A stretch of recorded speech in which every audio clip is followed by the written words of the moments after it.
Hi, it's me again with Corel Draw Tips and Tricks. Somebody's got a problem.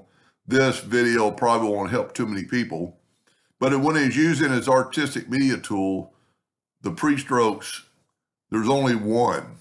It won't go up or down.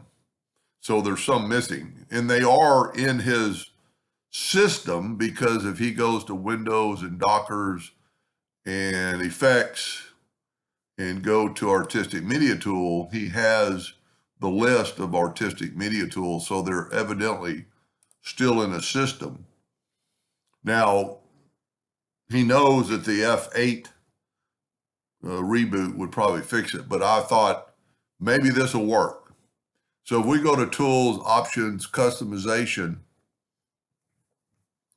and when it pops up, go to Toolbox.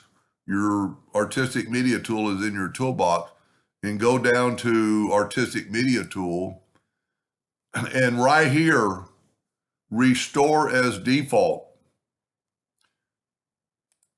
I'm going to go ahead and do it, and then so, okay, I can't prove that it worked because mine wasn't messed up.